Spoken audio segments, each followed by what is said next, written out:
Hello, hello, hello. Kumusta po? Good vibes tayo ngayon, mga kaps, mga guys, mga kababayan. Ito na po yung hinihintay natin.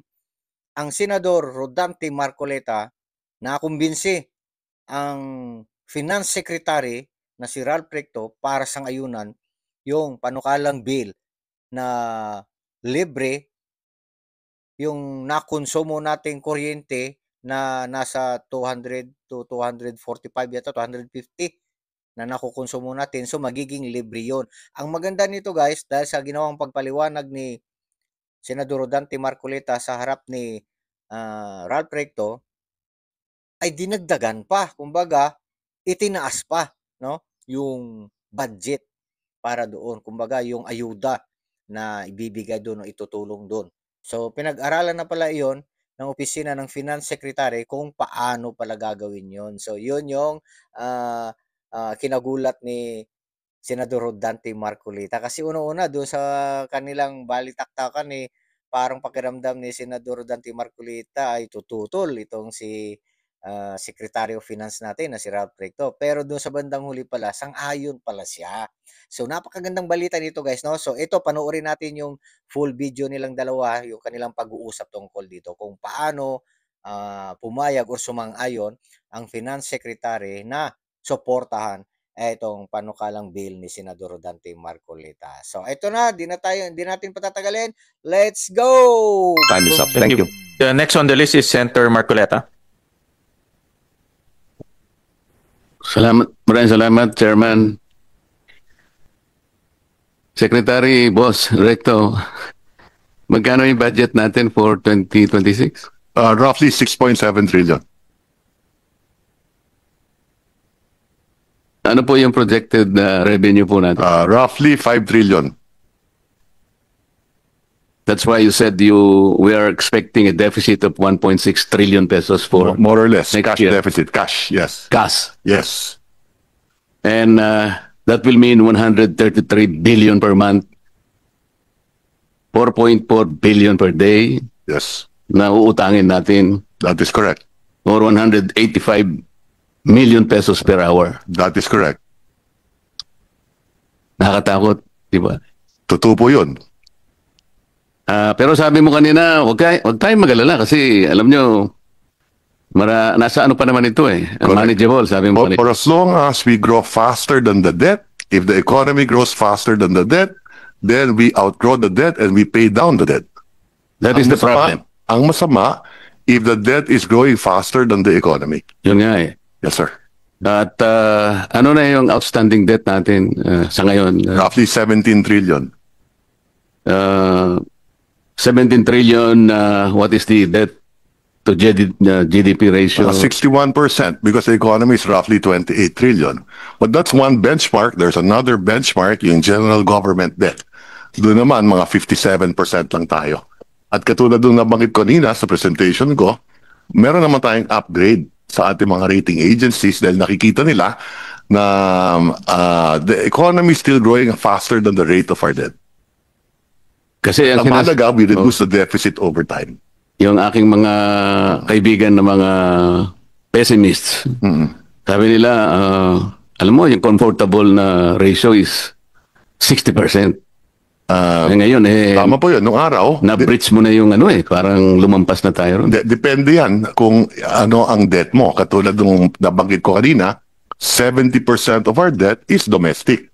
Hindi, 69% na sinabi mo kanina. Oh, 69, 70%. Roughly, Okay, 70%, yes. Kasi tinatandaan ko lahat ng sinasabi mo. Tama po yan. Tama po yan. Ganito So, eh. 69% ang domestic. Oh. Ang sabi mo kanina, pumayapa tayo because, ang domestic natin ay 69%.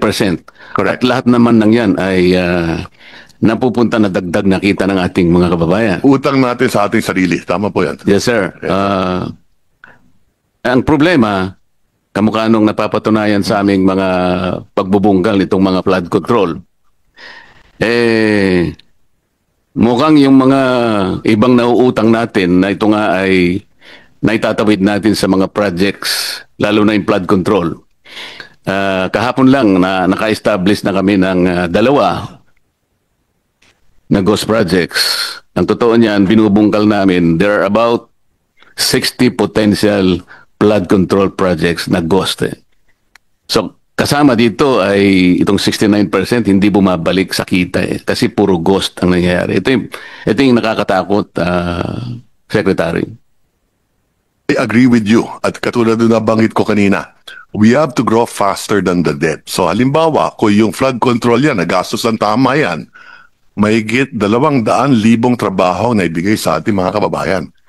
At siguro yung ekonomiya natin hindi lang lumago ng 5.7% o 5.9% in the last 3 years on the average, kung hindi mas higit pa. So nakakalungkot talaga itong problema sa flood control. At siguro, meron din akong gustong kung mamarapatin po ninyo, maybe I can show you one slide dahil baka makatulong sa ating committee. Maybe I can show the DPWH slide. Meron akong slide na nakita at tayo naman matagal na rin tayo sa Kongreso at sa Senado at siguro ito makakapagbigay ng konti kaalaman kung bakit siguro lumaki yung flood control projects. Can we Flood control. The DPWH slide. Yeah. Can we flash the DPWH slide? Sana ito makatulong ito. Kung titignan ninyo itong slide na to. Condition of Philippine Road Network. Tignan nyo yung October to 16, 2024. Yung national road natin, kung titignan ninyo, total kilometers, 35,000. Flood control na lang kasi, flood control lang sinasabi. Then, precisely my point. Tignan ninyo, national road, 99.1% tapos na. Tignan yung national bridges, 99.9% tapos na. So kung tapos na lahat ito, pero kita mo yung local roads, yan ang may malaking problema. So nangyari, linipat, kasi gawa na yung mga national road, napunta sa flood control as part of the core mandate ng DPWH. Kaya kung akong tatanungin, kulang tayo sa classroom, kulang tayo sa hospital, kulang tayo sa local roads. So siguro kulang na rin tayo sa national. Baka kailangan dagdagan din natin yung national road. Pero wala ako nakikitang data tungkol sa flood control. Opo. Salamat po sa karagdagang karunungan, Secretary. Salamat po. Babalikan po natin yan kasi Opo. pagdating na ng pagtatanong ko kay Secretary ng TBM, madadaanan natin yan. Opo. Yun pong 6.7 trillion na budget, ilang porsyento po yun ng ating projected GDP? About 22.5%. Yeah. Roughly, 22.5. Thereabouts, no? Where is it? Ito yung disbursement. 22%? 22%. Where is it? So, 21.5? the disbursement, 22%. Yeah. That's 22%. Yes. Yeah. The disbursement is 21.5. And what is our projected GDP? About 30 trillion. 30 trillion, more or less, yes. So we need to grow by how much in order to achieve this? If the deficit will grow by 5.5% this year and the economy grows by, in real terms, by 5.5%, then equal lang. If the But we need to overtake, That's correct. kasi dapat mas mabilis ang growth Correct. natin sa economy. Correct. So what should be the growth, So, ideally? halimbawa, correct. So today, we expect the economy nominally to grow roughly about 7.5% to 8%, nominally including inflation, and the debt will increase by about 5.5%. Another way of looking at it, halimbawa, if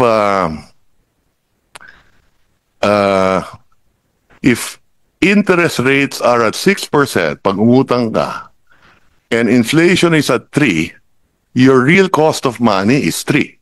Yes. If the economy grows by 6, panalo ka ng 3. Kaya nga, yung 7.3 Yes. must be achieved na growth natin sa economy. Anything higher than the rate of debt, At the very least, It's positive. 7.5. anything higher than the rate of debt, the increase in the rate of debt is positive. But ideally, we need to grow at 7.5 para lang. Ideally, if we could grow faster than that, even better. No, kasama na ang nominal yun, Oo, nominal yun. Aba. Yung collection effort natin sa tax, Secretary, Yes. Apo. comparable ba yun dun sa collection effort ng mga Asian countries? A very good Kasi question. baka That's correct. yun ang dapat nating tingnan. That's correct. Very Diba? good question. Yes, we do have a slide on that. The average revenue to GDP ratio in ASEAN is 16.5%. So tayo, nandun tayo sa 16.5%. So Balik lahat tayo. yung benchmark namin sa DOF. tinitingnan natin yung mga international best practices at dito sa ASEAN, yung benchmark dyan, yung revenue to GDP, roughly 16.5, nandun tayo. Ang ASEAN average is 16.4. So tayo last year 16.5, so 0.1, mas maganda yung atin. Kasi Secretary, Mr. Chair, nung binabalikan ko yung ating nakaraang kasaysayan, 1965 for example, ah, 1 year old pa lang ako noon. wala ka pa siguro noon. 1 year old, 1 year old. Si Chairman, wala pa eh. Per capita GDP, we're number 2 in Asia. That's correct. Pagkatapos, tinitingnan ko Sunod yung... sa Japan. Ha? Sunod sa Japan. Sunod tayo sa Japan. Tama. Pagkatapos, talagang may iyak ka, malulungkot ka. Bakit? Paunti-unti tayong bumababa. Hanggang sa ma-overtake na tayo ng Brunei, na-overtake na tayo ng Singapore. Dahan-dahan, ngunit consistently na-overtake tayo per capita GDP. Nakakaiyak talaga, na-overtake na tayo ng Malaysia, na-overtake tayo ng Thailand, and then Indonesia. Tama po yun. Nakakalungkot talaga. And officially, last month, we were overtaken by Vietnam. Tama po? Size of the economy, I think mas malaki pa rin ang Pilipinas ng konti. Yes, but But trajectorily, I am talking about per capita GDP. Yeah, that's possibly. Officially, Yeah, that's correct, yes. na-overtake na po tayo. Huwag na po sana tayong papayag na ma-overtake pa tayo ng Myanmar, Opo. Cambodia, o kaya Timor-Leste. Baka maiyak na po tayong lahat, Secretary. And that's why we gotta get our act together, both the executive and Congress. Yun nga po eh. Yes. Secretary, magsasegue ako ng konti. Opo. Meron po kasi akong panukalang batas. Dahil nire-review ko po yung mga ayudang nangyari sa panahon natin ngayon. Meron po tayong 5 klaseng ayuda eh. Yung isa po, conditional, ito po yung 4Ps. Yung iba po, walang guidelines, walang condition. Meron tayong MAIP, meron tayong AIX, meron tayong TUPAD, meron pang AKAP yata mo. AKAP. Pagka po sinuma natin itong 5 ayuda na binibigay sa ating mga kababayang nasa panig ng Maralita, Secretary, Opo. correct me if I'm wrong kung nagkamali ako ng pag-compute, pero parang 194 billion pesos lahat eh. Tama po yan. Karamihan yan sa DSWD. Yes, sir. Pag sinama Ngayon po, mo pa yung MAIP, TUPAD, yung MAIP sa health yan, yung TUPAD, DOLE, Yes. yung AIX, DSWD, and so on and so Correct, forth. correct. 194 billion pesos. Ngunit wala pong record kung ilan po yung nabibigyan. Kasi naghanap po ako, nagtatanong-tanong, talagang hindi ko po ma-ascertain. Kung talagang yung 5 ayuda na yon ay napunta dun sa talagang dapat kapuntahan. Yeah. Ang iniisip ko po kasi, yung pinakamahirap nating segment sa population, numbering about 5.5 million households, or about 25 million to 27 million poor Filipinos. Sa estimate ko po, itong 5 na ito, na kung ito'y naibigay talaga sa talagang targeted na sector, baka naging maligaya naman siguro. Pero dahil nga walang datos, kung talagang naibigay o hindi, nagpasya po ako na gumawa ng isang medyo may pagka-radical, pero baka practical, baka sumang-ayon naman po kayo. Ang akin pong naisip, nakita ko po kasi yung napakataas po na presyo ng kuryente sa ating bansa. Naisip ko, Mr. Secretary, na imbes na ayuda na lang ibigay natin, na wala namang datos kung na ito'y naibibigay sa about 25 to 27 million Filipinos, hindi ba maganda ka kung sa bill ko na lahat ng kumukonsumo ng elektrisidad, let's say 200 to 234 kilowatt hours, ilibre na po natin yun. Kasi po, pag kinwenta ninyo yun, that will only be 120 billion pesos. Makakatipid pa po tayo ng about 74 billion. Ito sigurado pong nasa kanila, direkta na nating may bibigay. Kesa naman sa kolektahin po natin, pagkatapos ipamimigay bilang ayuda, wala namang guidelines. Libre. Hindi po ba practical yun? Yeah. Ang pagkaalam ko, meron pong data ang DSWD kung ilan yung natutulungan ng 4Ps. Yung 4Ps po, walang masyadong problema doon. Correct. Sapagkat conditional po yun. Correct. At So, yan po merong guidelines. Correct. So, Pero pagka yung MAIP na po, yung AIX, yung TUPAD, lalo na po yung AKAP, talaga pong wala na yun. Yung pagkaalam ko, may data yan, ang 4Ps, no? Ang pagkaalam ko, kung talagang titignan nila na mabuti, meron din data ang DSWD sa AIX. So, meron pong data sa papel. Pero pag nagtanong po kayo on the ground, sapagkat lalong-lalo na po nung panahon ng eleksyon na po ako'y nagtatanong, talagang sinusuyod ko. Kung minsan po ang audience is about 40,000 to 50,000 people, talaga pong tatanungin ko, sino po ang nakatanggap? Wala pong sumasagot eh. So, kailangan pong ma-check. Kaya ko nasabi na mas mabuti pa yata, mas practical, na ibigay na lang natin na parang subsidy sa kanila. Siguradong mapupunta sa kanila, walang corruption, wala pang magpapasikat na politiko na akala mo galing sa kanila. Ang alam ko rin, doon sa Lifeline subsidy, meron tayong pagka below 100 kilowatt hours ang gamit mo. Hindi po, meron- 20 kilowatt hours lang ang nasa lifeline po. Ulitin ko Hindi lang. po 120. Yeah, ulitin ko lang. Pagka 71 to 100 kilowatt hours, may diskwento ng 20%. Pag 0 to 20 kilowatt hours, 100% libre. Pagka 21 to 50, 50%. Pagka 51 to 70 kilowatt hours, 35%.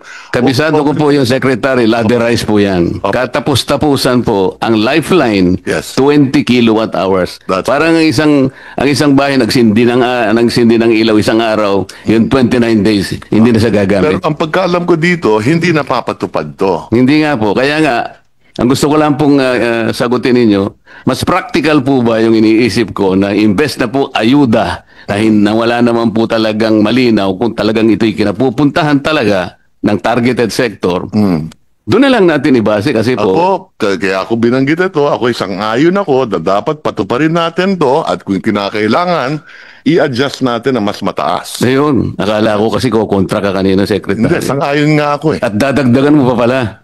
Ayan. At kasi rine-review na rin namin to ngayon. Dahil Salamat po. na hindi napapatupad. Salamat po. Ngayon, Ayan kay mga guys, mga kaos, mga kababayan. Di ba? Ang galing. Ang galing talaga ng Senador Marcos. Lakpakan natin, no? Ganito ang senador. Ganito yung tagapaglingkod ng bayan. Ibig sabihin, yung mga sinasabi nito, talagang ginagawa niya.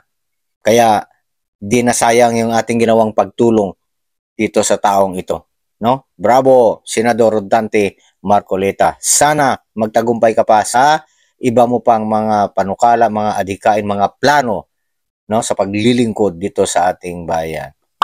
Nice. So, mga guys, suportahan natin ang Senador Rodante Marcoleta sapagkat ito po yung totoong kailangan ng ating bayan sa panahon ngayon. So, ayan, yung tungkol pa sa ibang mga korupsyon, no, na babatikusin niya, sana magtagumpay siya. Okay, i-pray natin lagi na bigyan pa siya ng sapat na kaalaman at karunungang magamit niya para sa pagtupad ng kanyang tungkulin para sa ating bayan. Okay, sa mga di pa nakapag-subscribe, mag-subscribe na po, no? Sa mga subscribe ko naman, so paki-share na rin, like, at siyempre, comment kayo sa comment section natin para meron tayong mga points. Salamat po, ingat po tayong lahat.